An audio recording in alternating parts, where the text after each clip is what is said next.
আজ বানাবো নিরামিষ আর আমিষ মিলিয়ে একটা রেসিপি। তার জন্য প্রথমে কটা শিম নিয়ে নিলাম, সেটাকে পরিষ্কার করে ধুয়ে সেটায় সেদ্ধ বসিয়ে দিলাম। তার মধ্যে দিয়ে দিলাম আমিষের মধ্যে ডিম। নুন দিয়ে কিন্তু সেদ্ধ করতে হবে, তা না হলে কাঁচা কাঁচা ভাব থেকে যাবে। নুন দিয়ে সেদ্ধ হয়ে যাওয়ার পর জল থেকে আগে ডিমটা তুলে তারপরে শিমটাকে জল ঝরিয়ে রাখতে হবে। গরম অবস্থাতে একটু ঠান্ডা জল দিয়ে দিলে শিমটা তাড়াতাড়ি ঠান্ডা হয়ে যাবে।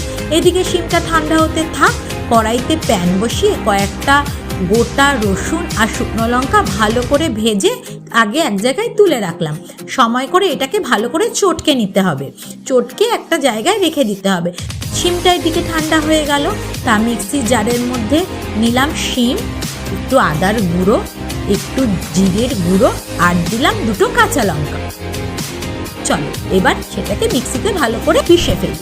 কড়াই গরম করে তাতে দিয়ে দিলাম অল্প একটু সর্ষের তেল। এই রান্নাটা কিন্তু সর্ষের তেলেই করতে হবে।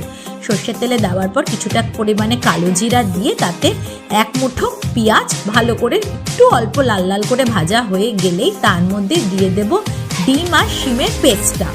ডিম আর শিমের পেস্টটা দেওয়ার পর যখন দেখবো যে ভালো মতো মিশে গেছে তাতে দিয়ে দেবো স্বাদ অনুযায়ী নুন।